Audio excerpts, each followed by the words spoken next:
Welcome back to the podcast, Unbinding the Bible. This is episode 96, Revelation, the End from 7 Perspectives. And in this episode, I would like to do something a little bit unique to our series in Revelation. I don't actually want to look at a specific passage. Instead, I want to tie in some things that we've been looking at and the way I've been interpreting Revelation during this entire series, something that's been constantly at work in the background in my own mind from a book I read years ago called More Than Conquerors, an interpretation of the book of Revelation by William Hendrickson, who makes a fascinating discovery and some fascinating observations in the first chapter or two of his book, which has sort of been tucked away in the back of my mind. And I realize that I use this a lot when I talk about Revelation, and it certainly helps me to interpret the book. And I thought it might be nice to share with you some of the pitfalls of the way Revelation is typically approached, and then to bring in Hendrickson's ideas and to simply present them to you as simple ideas, not as definitive determinations for the best way to interpret this book, but certainly some guidelines to help us interpret it more effectively. And so I am excited. We'll use a movie illustration, maybe of a movie you've never heard of, and I'll just talk my way through it on this week's episode, but I think it will prove to be helpful for you. So let's just jump right into it.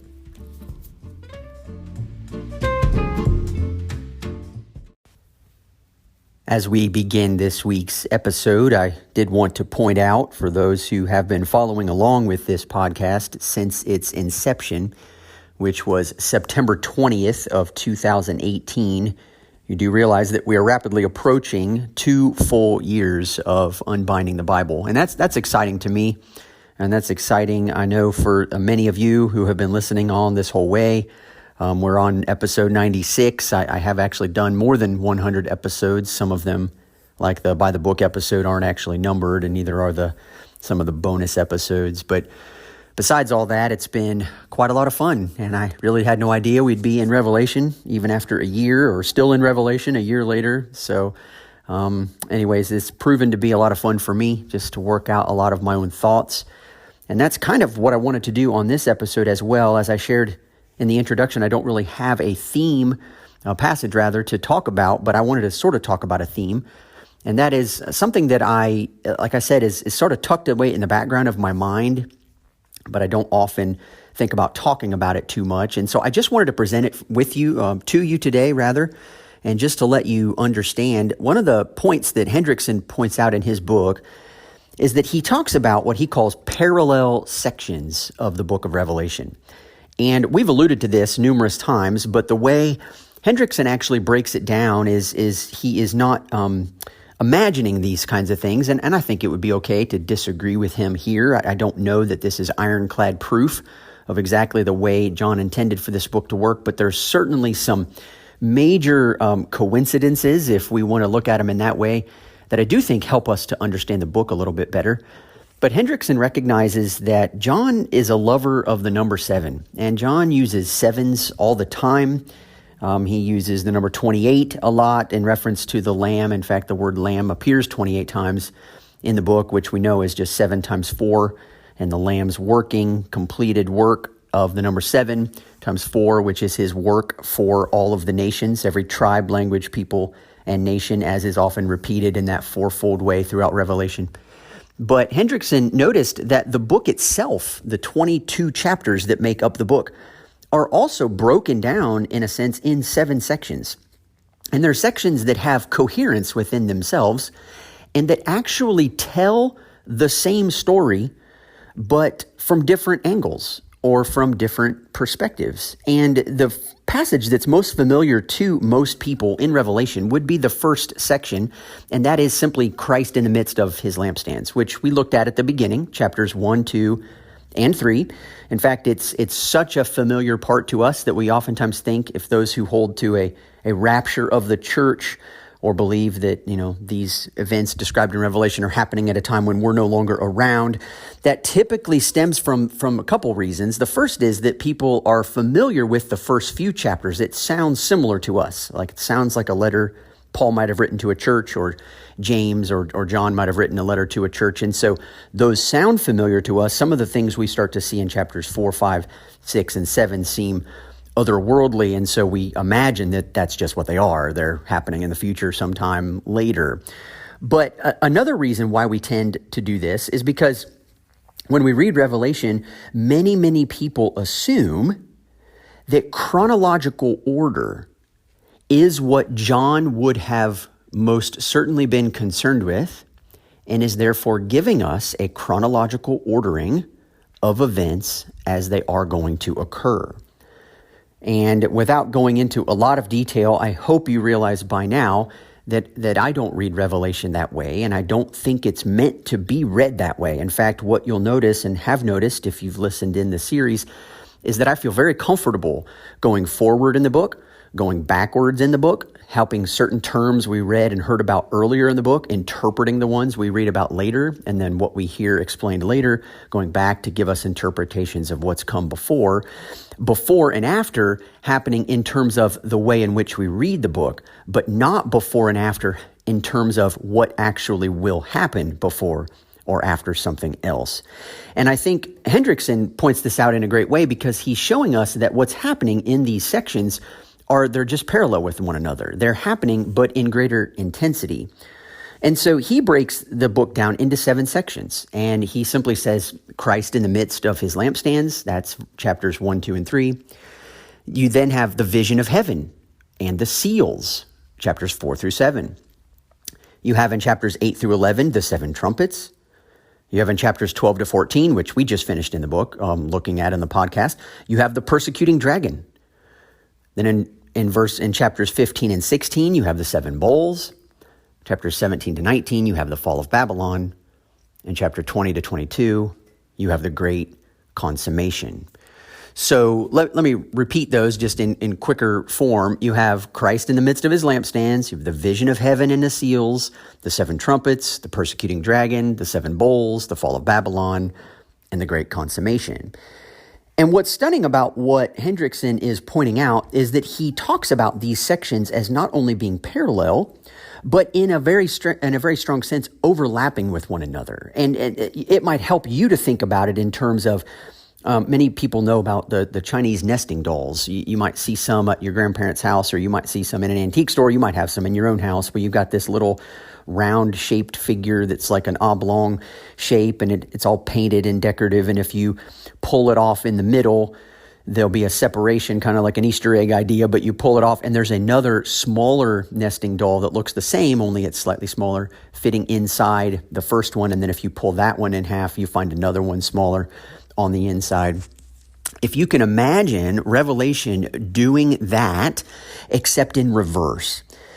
And by in reverse, what I mean is when you pull the first nesting doll top off and set it down, the nesting doll that's inside that one is not smaller than the first one, it's bigger.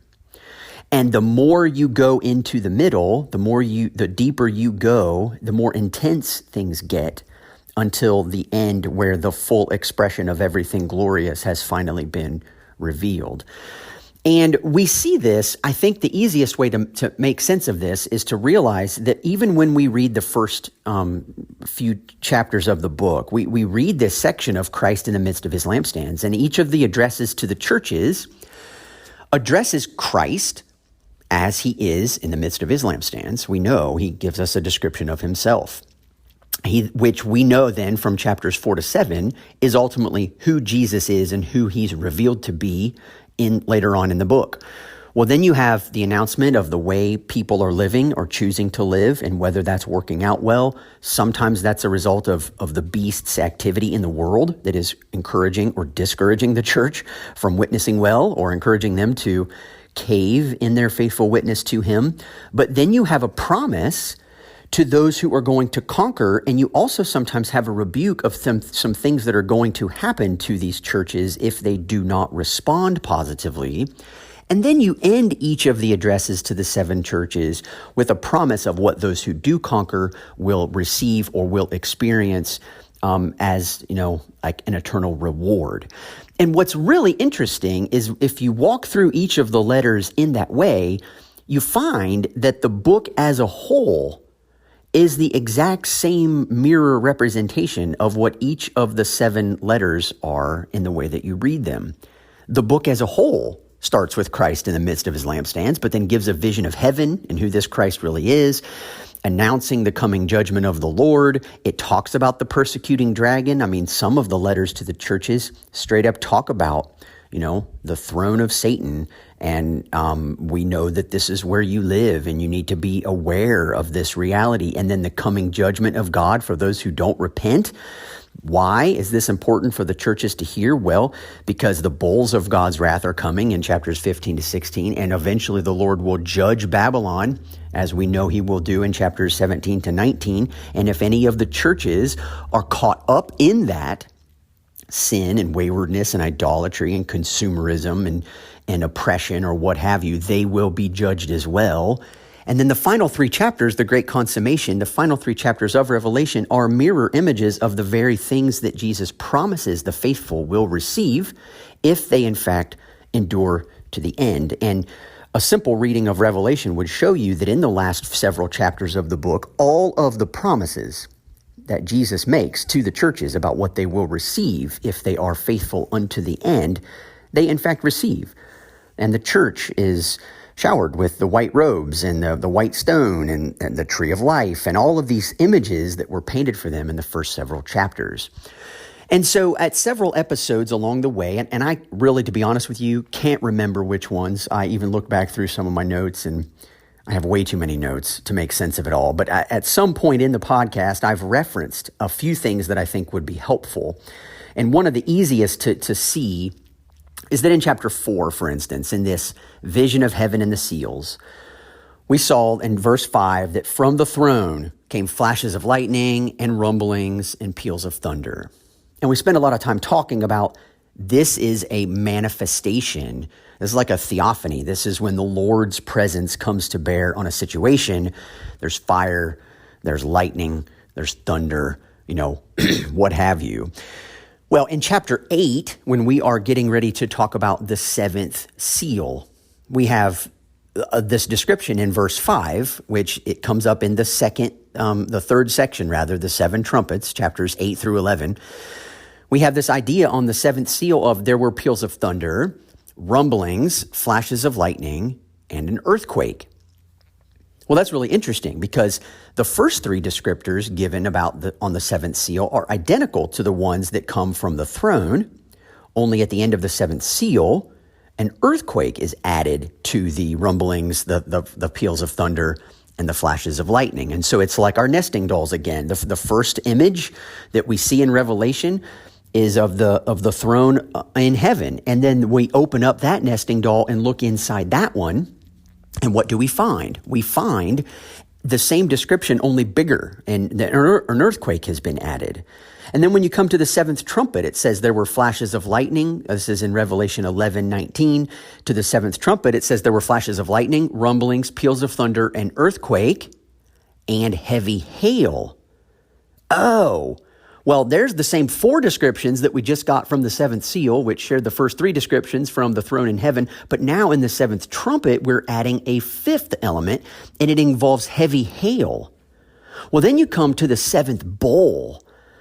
And in chapter 16, verse 18 to 21, here's what it says. There were flashes of lightning, rumblings, peals of thunder, and a great earthquake, such as there had never been since man was on the earth. So great was that earthquake. And every island fled away, and no mountains were to be found. And great hailstones, about 100 pounds each, fell from heaven on people. Now, we're told in Revelation that with the bowls, the wrath of God is finished. And I alluded in another episode, again, I can't remember which one, that the seals, we are told, devastate 1/4 of the earth. In chapter 8 and 9, we are told that the trumpets bring judgment, suspiciously enough, on some of the same places that the seals do, only they affect 1/3 of the earth. In chapter 10, John is told to write down what the seven thunders have, to listen to what the seven thunders have sounded, but do not write it down. And we know that based upon the nature of the fractional increase that's happening in the book, we know that the seals affect a quarter of the earth, the trumpets affect a third of the earth. The thunders were not told what they contain at all, but in the bowls we're told that all of God's wrath is going to be fully poured out. And what that communicates to me and others like Hendrickson and some of the other commentators that I look at is that most likely the thunders were going to affect 1/2 of the earth, and that the bowls in fact affect the entire thing. But what is happening in each one of these situations is that the intensity, the bigness, the seriousness, intensity is really the best word I can think to describe it, is simply increasing with each unveiling of the issue. And when you look at the trumpets in comparison to the bowls, the trumpet judgments that affect the earth, or that affect a third of the earth or the sky or the sea or what have you, the bowl judgments do something very similar, only with more intensity. In fact, if you compare the trumpet judgments and the bowl judgments, you see that the first trumpet affects the earth, and so does the first bowl. The second trumpet affects the sea, so does the second bowl. The third trumpet refers to the rivers, as does the third bowl, and the fourth in both cases refers to the sun. The fifth trumpet and bowl refer to the pit of the abyss or to the throne of the beast, and the sixth refers to the Euphrates River, and the seventh refers to the second coming in judgment. And we've seen this as well. If you remember back to chapter 6, after looking through the seals and then listening to the martyrs under the altar, you know that when the sixth seal is opened, we got this explanation of horrific judgment coming on the earth. I mean, we read about it in chapter 6, and it talked about every mountain is fleeing to its place, and every island is running away, and men are hiding in caves and in rocks of the ground, saying, "Fall on us and hide us from the face of him who's seated on the throne and from the wrath of the Lamb. For the great day of their wrath has come, and who can stand?" Chapter 6 in Revelation is very easily a description of the end. It's an end. The judgment of the wrath of God and the Lamb are coming. And if you keep reading through the rest of the book, many of the things in chapter 6 that were identified as being destroyed and people running under cover, we saw that in chapter 7, we get an answer to the kinds of people who can stand in the presence of God and the Lamb. But we will see at various points through the book that even when all the green grass is burned up by one of the trumpets, several sections later, we're told that the hornets, that these, stinging scorpions are going to come from locusts rather, not hornets. Locusts are going to come, and they're not to harm the grass of the earth. Well, if all the green grass was already burned up, then how is there any grass left for the locust not to eat? This dips a little bit in, I guess, to the idea of whether we interpret this literally or whether we interpret it symbolically. But the point, I think, remains, and that is, even as you get to the sections of the vision of the seals and of the trumpets, when you get to the seventh seal in chapter 8, there was silence in heaven for about half an hour. And then you see that the seventh seal itself opens up the seventh trumpet. And the seventh trumpet is an announcement of the seven bowls. It's our nesting dolls illustration all over again. It's an illustration of the fact that with each new development, the intensity increases.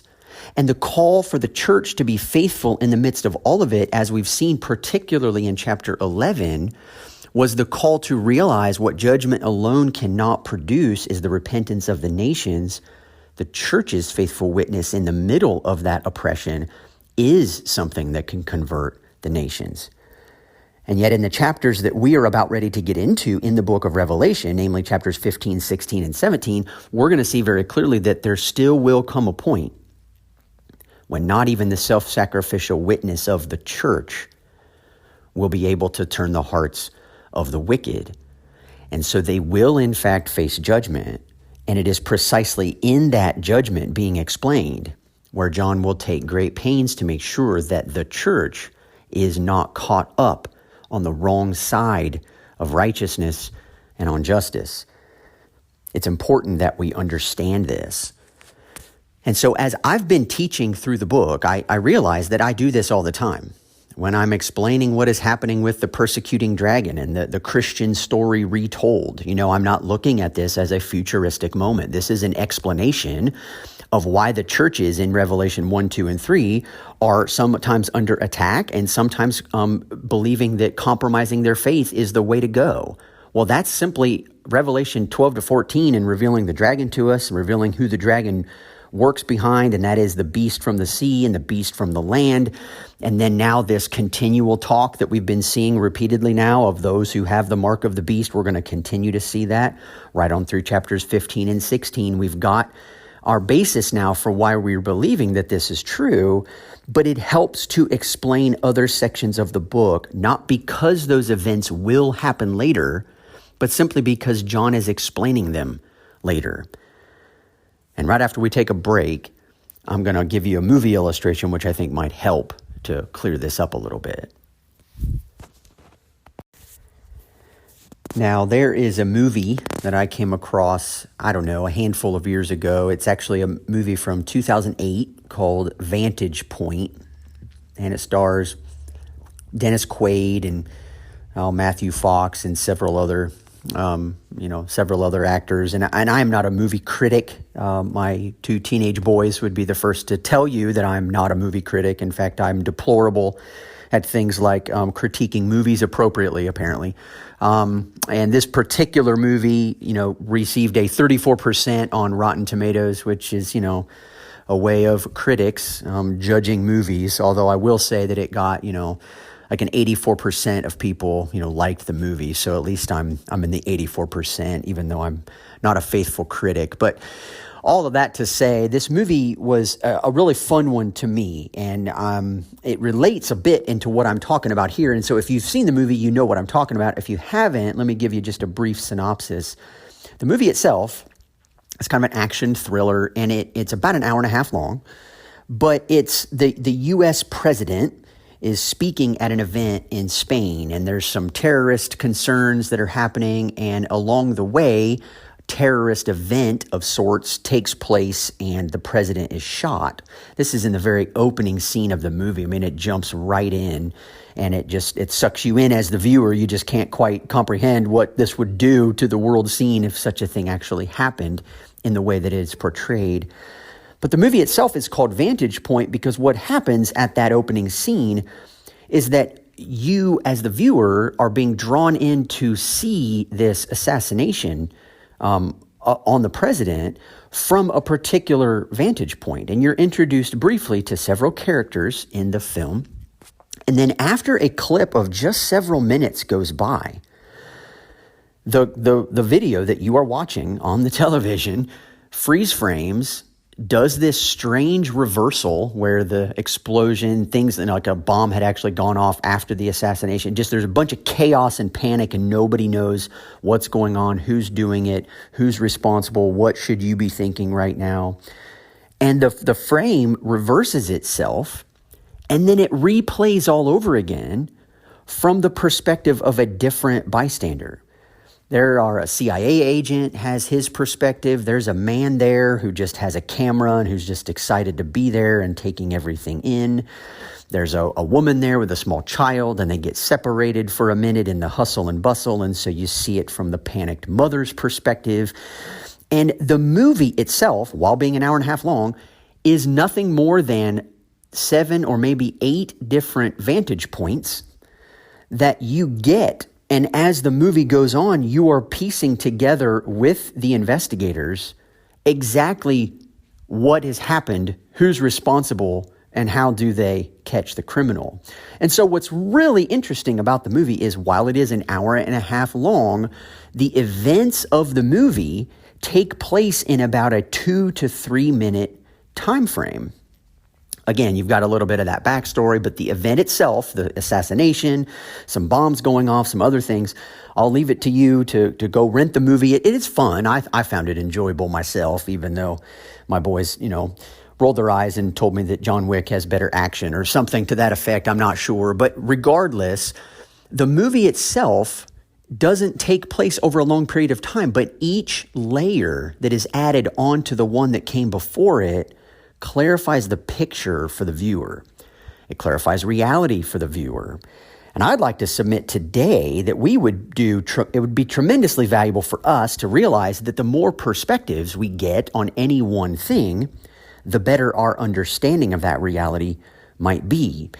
And so for Revelation, I think it's beautiful. Revelation, I think, is this reverse nesting dolls. They are all of these vantage points. Sometimes you've got a vantage point of what's taking place on the earth.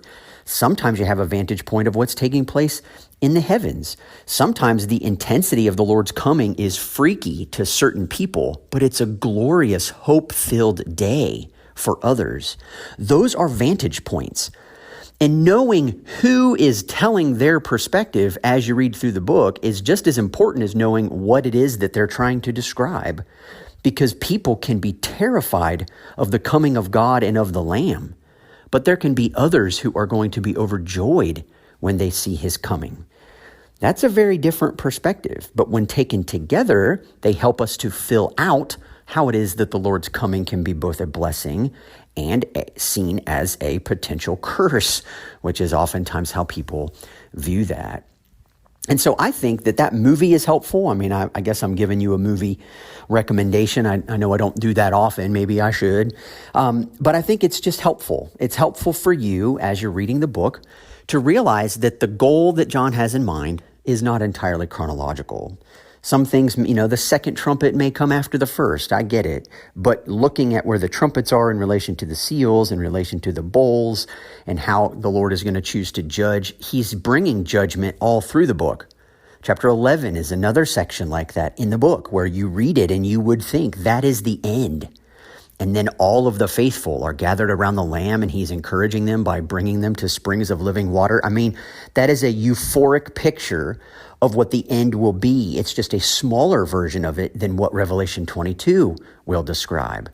But what that means is that the events in chapter 12 don't happen after the events of chapter 11. They're simply bringing us a new vantage point.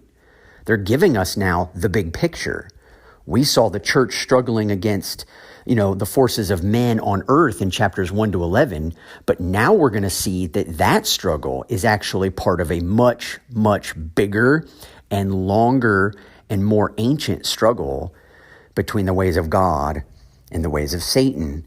So it enlarges the view. And then when we come right back into chapter 15, we're going to continue to see more judgment that is unleashed, but knowing where the church is and what their role is in the middle of this judgment, the church has a dual role. We are to maintain our faithful witness to the Lamb unto death if necessary, and constantly guard ourselves from getting caught up in the ways of Babylon, because if we don't, we will be part of the judgment of God when his presence comes again. So reading Revelation like this, watching a movie like Vantage Point, they're helpful. They're helpful ways for us to be able to navigate through what is John describing here. How might this relate to something that I've read before or something that I've not yet read? And I do think he gives us clues along the way, and I will do my best to keep pointing those clues out so that you don't feel lost. But this idea that we've got the end from 7 perspectives, or the vantage points, I think is a helpful one. It has clarified a lot of the ways that I understand this book. And again, that doesn't mean that I'm right, but I'm trying my best to bring us back to what the Old Testament said, what the New Testament said, and how the book itself seems to explain itself in the various explanations it gives for the symbols that it uses. And so that's all the time I have for this week. This wasn't a lot to cover, but it was enough for a week. And so I'm thankful for you listeners. I'm thankful for your questions, for your comments. Feel free to reach out to me at unbindingthebible@gmail.com. You can follow me on Instagram, the Unbinding the Bible podcast, or you can Feel free to support the podcast on a monthly basis if that's something that interests you. But I would love to hear from you. I'd love to interact with you in any way that we can. Thank you so much for tuning in, and have a great week.